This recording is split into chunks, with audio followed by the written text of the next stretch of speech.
USC women basketball.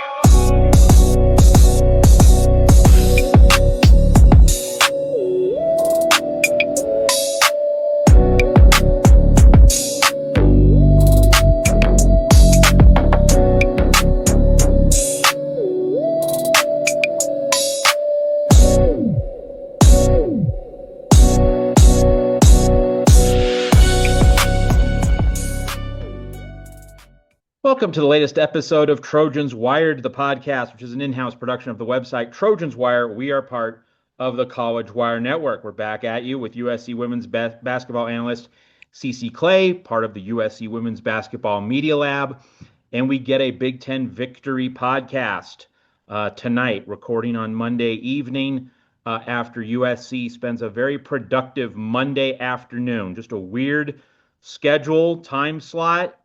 It was a very tough assignment. Nebraska was past tense, 12-0. Now Nebraska's 12-1. USC goes into Lincoln, gets a win over a nationally ranked team, one of the 8 ranked teams in the Big Ten in the top 25. Cece Clay, really good afternoon for the Trojans. And it's been a theme, right?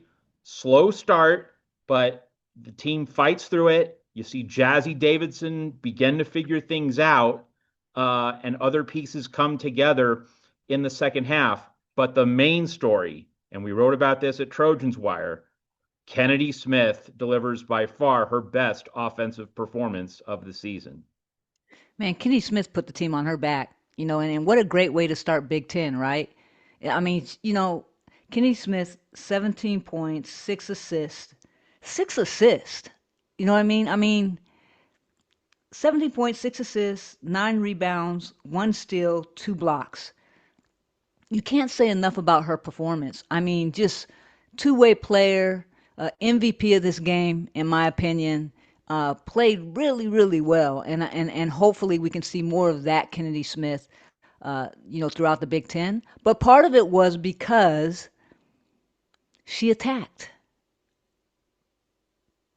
and that's attack, right? And she was attacking, and she made some outside shots too. She wasn't over on her outside shots, so hopefully that'll help her confidence a bit.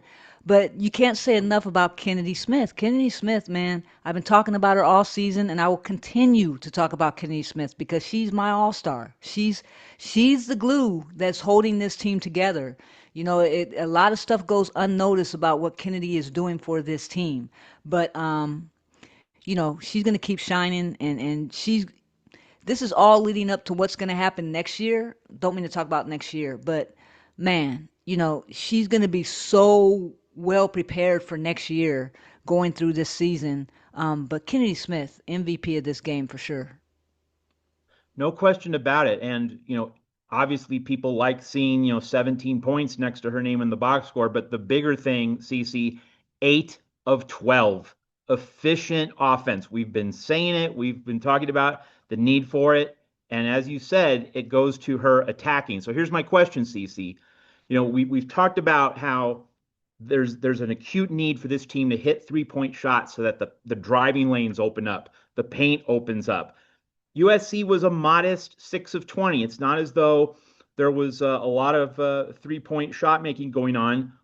Obviously, London Jones 3 threes early in the third quarter, huge turning point, catalyst for an 11-0 USC run, and that did change the game. So that's not to be ignored or minimized. But for the most part, CC, it's not as though USC was getting its offense from made threes. It happened in small chunks, but not for most of the game. So my question is, can USC sustain this where USC is able to attack and get to the basket, and maybe it's Kennedy Smith leading the charge here with other teams focused so much on Jazzy? Can Kennedy Smith do this even if there isn't a 3-point barrage coming from her teammates on the perimeter? What's interesting is they scored 44. I'm looking at the stats now. They scored 44 points in the paint. They were 60%, which tells me that they were attacking the paint, right? They were getting a lot of their points off dribble drives, which I said in our preview that Nebraska wasn't a very good on-ball defense team. They're just not. But the thing that was striking to me is that even though USC was able to get to the basket, and I'm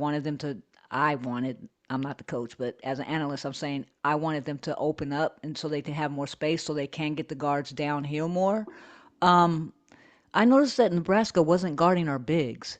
So like even when there was a play where they were running a 5 out and Viv was on the baseline, the big that was supposed to be guarding Viv was all the way in the paint. So it was almost like a matchup zone, but their bigs stayed in the middle. Like they didn't guard our bigs, which makes it really hard for our guards to do that dribble drive and even to kick out. So uh, I don't know. I can't answer that question on what's going to happen in the future because it depends how teams guard us. And if they're not going to guard our bigs at all, it's almost like we're playing 4-on-5. So it's going to be interesting to see what happens moving forward, what Lindsay decides to do.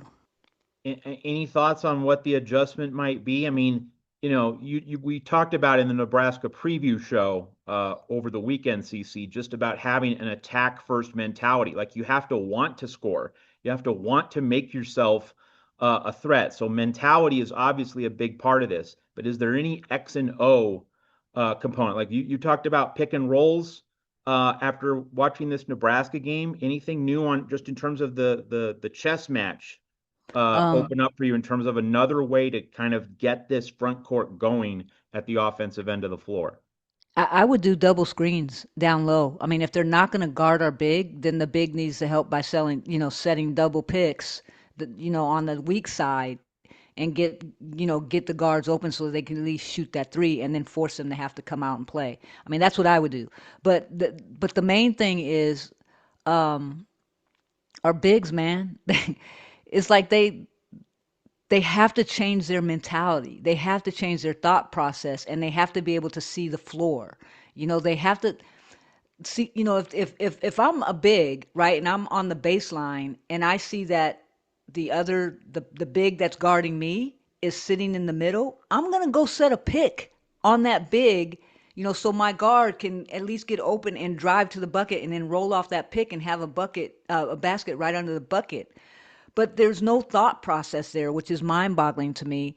And another example is, there was a shot that went up.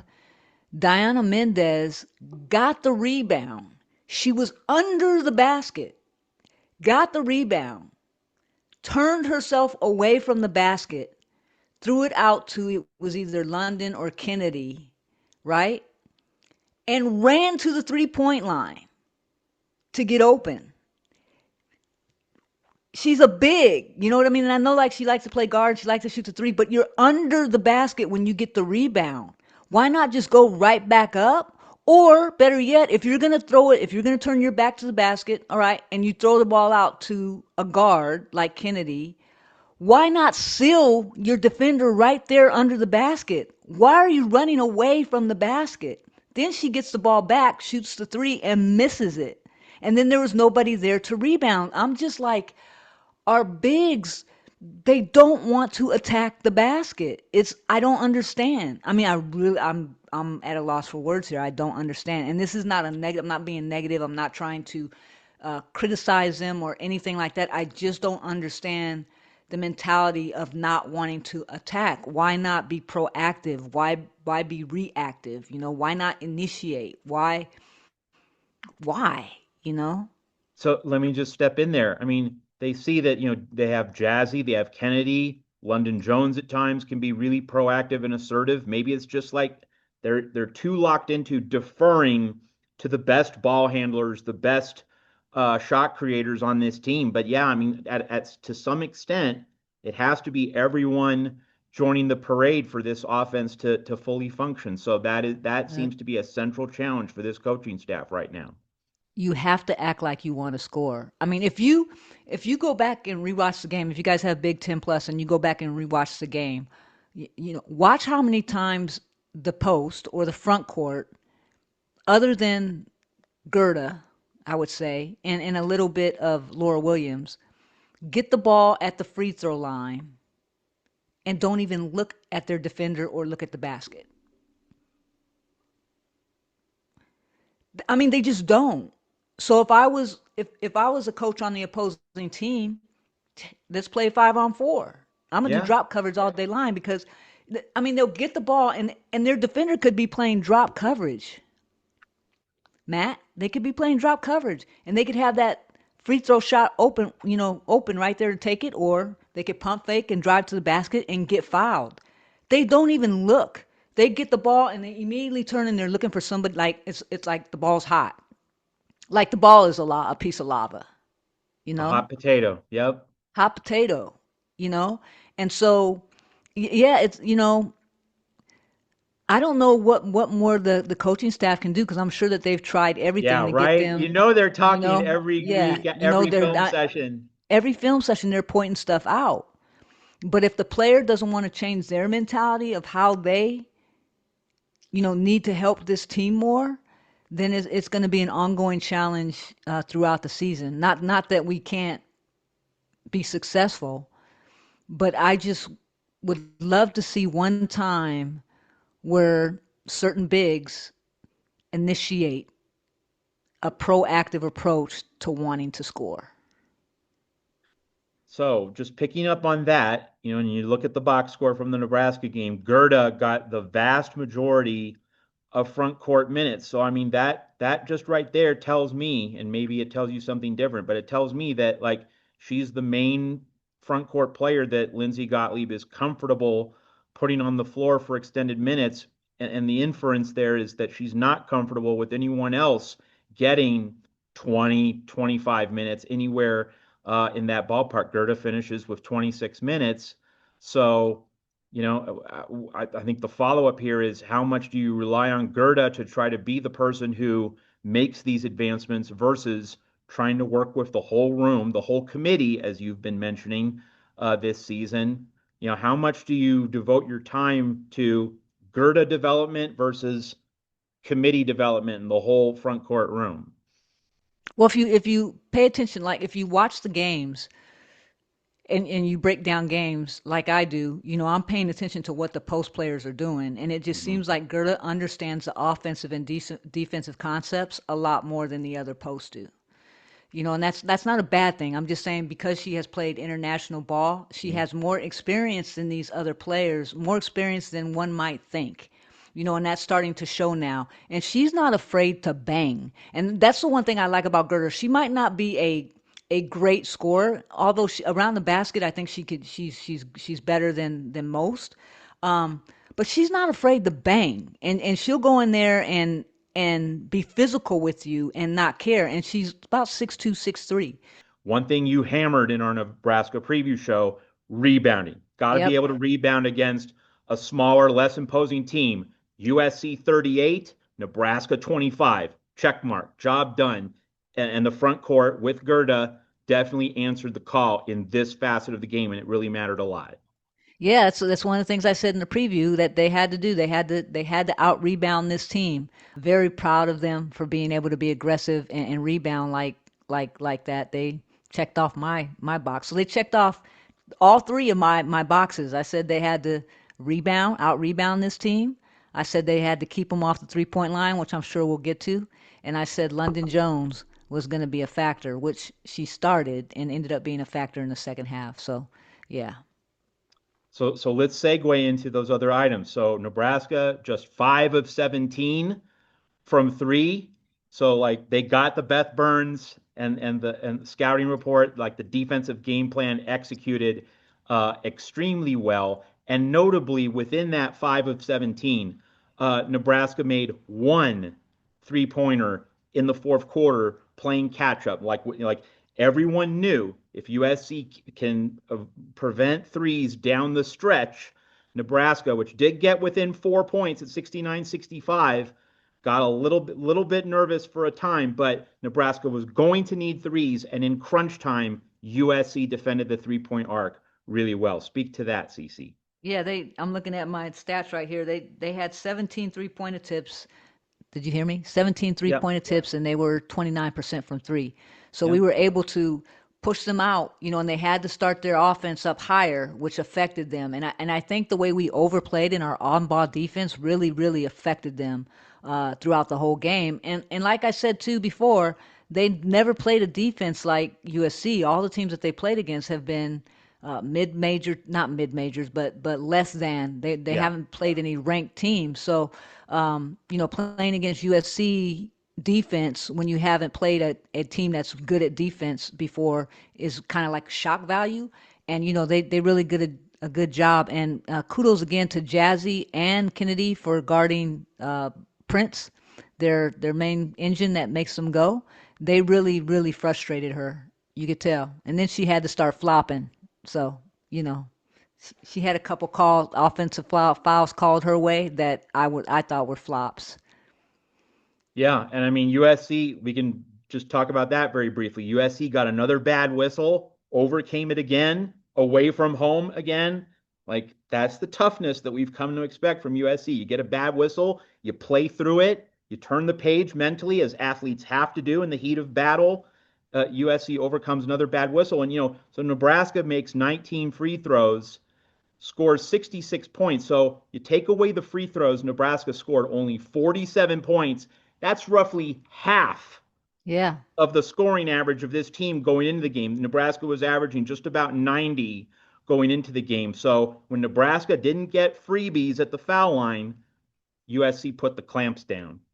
Yeah, they still held them to 66, which is good. I mean, Hmm.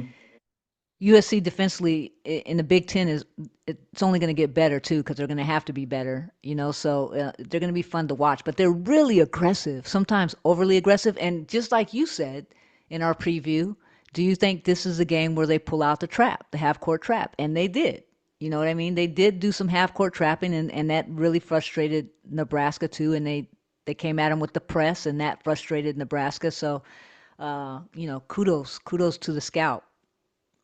Yeah, absolutely. And and may I say before we get into other topics as well, kudos to Lindsey Gottlieb. Like this game, Kennedy Smith went out and won it as a player, but by scheduling the tough non-conference schedule that Lindsey Gottlieb did, and you contrast that with Nebraska going Cupcake City, there's no question that the difference in tough schedules, USC having the aspirational, difficult schedule, Nebraska traveling the cupcake route, that mattered for reasons you've just outlined. That getting punched in the mouth by USC's defense was something Nebraska hadn't seen. And when you haven't seen something as a team after nearly 2 months of competition, there's only so much a coach's instruction can prepare you for it. Live stress, live panic. You can't prepare for that. Lindsey Gottlieb scheduling as much as she did, putting that difficult schedule in front of her team, paid off today in Lincoln. Hey, shout out to Lindsay. I knew things were going to change in this game. This game, she put the ponytail in the first quarter. I mean, it was she usually waits till the second quarter when it's a close a game and she's stressed or whatever the case may be. But the first quarter, she had the ponytail in. I was like, oh shit. You know what I mean? Oh, here we go. Lindsay's got the ponytail in. Things are about to change now. And they did.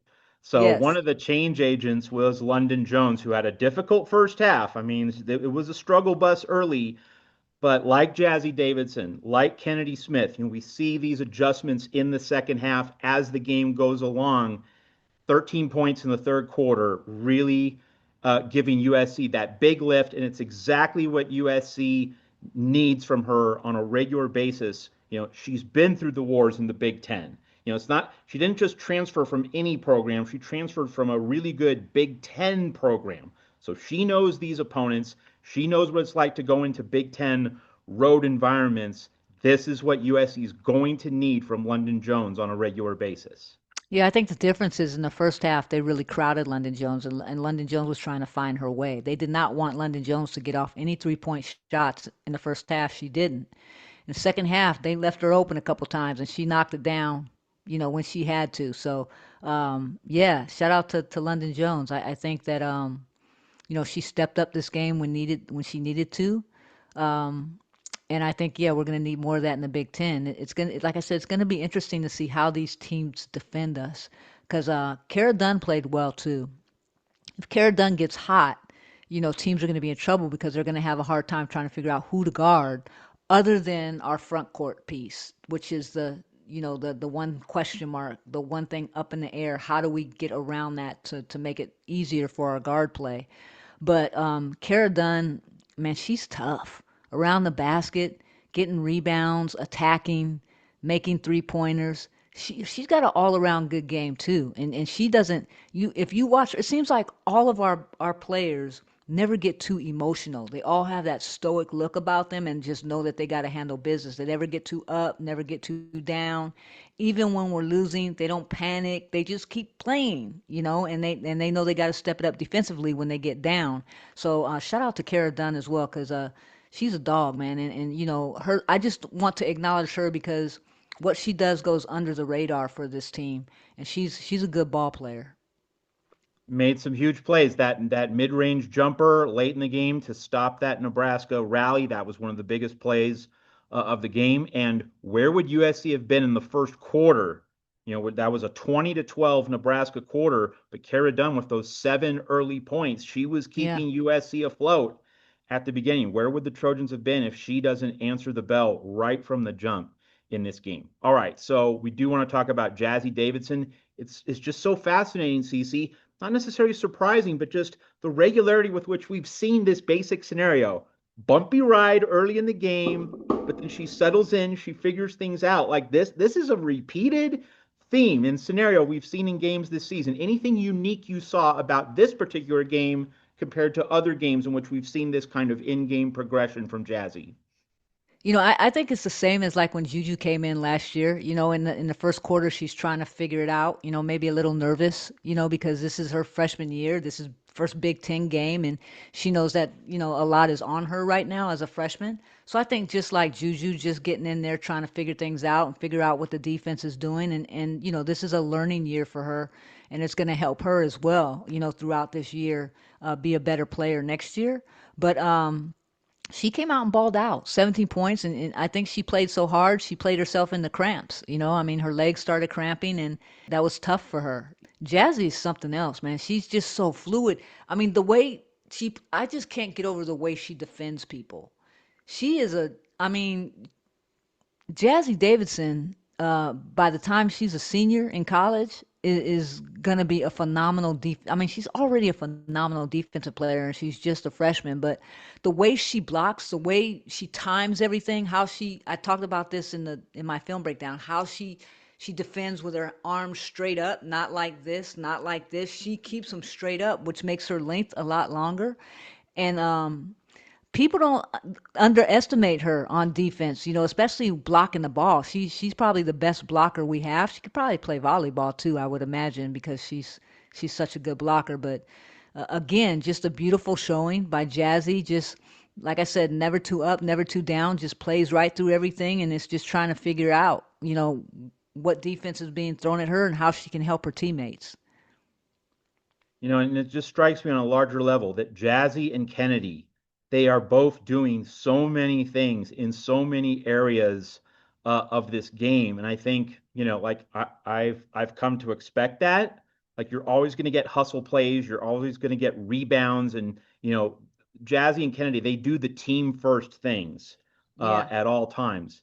But at some point, and Kara Dunn, some big baskets, and you mentioned that her all around contributions. But at some point, like you're gonna need somebody to be consistently there beyond Jazzy, Kennedy, and Kara. That seems to be one of the kind of the overarching needs for this team is that you have 3 players doing so much of the work. You're gonna need fourth and fifth players making substantial regular contributions. They're players who make occasional specific contributions in pockets, but not with the regularity that you're seeing from the big 3 of Yeah. Jazzy, Kennedy, and Kara. Yeah, absolutely. I agree. And I still say it has to come from a player from our front court. Front Yeah. court, they have to give just a little bit more. And I'm going to keep harping on it because it's frustrating to me. They have to act like they want to score. It just act like it. Do go attack one time. Because You know that what I will mean? affect how the defense guards you, right? Yes. Yep. Yes. Just one time. Just act like you want to score, to take some of that pressure off our guards. All right, CC, tell us what you have going on at your USC Women's Basketball Media Lab, your Substack, and your other media involvements. Well, I wasn't at Nebraska, so there are no photos. But I did write a story on USC Women's Media about the Guard Corps. As a matter of fact, that it was, what a coincidence, right? That they had this good game. But I did, if you guys haven't read it yet, I did write a story about the Guard Corps. I called it the Control Room, which the guards are, and every one of them have a different a different job in that control room that make up a good guard corps unit. And so go read that story. It was pretty fun. When I actually woke up about 3 o'clock in the morning, my mind was going and I just started writing. So I'm trying to take a vacation, Matt. I'm telling you, I'm trying to rest, but my brain is telling me it just goes and Well, goes. but you showed up for the first Big Ten game after Christmas, so like you're stepping it up when it counts, just as this USC Yeah. women's team did against Nebraska. All right, folks, Oh boy, here we go with his dry humor again. we Just that. know that Okay, got it. UCLA is just around the corner, so you know we're going to have a big preview show for you on that one. And if there's anything else, we will be talking to you in the coming week. So for CC Clay, this is Matt Zemek. Thanks for watching and listening to the latest episode of Trojans Wired. Go Trojans, fight on. Good game, good game.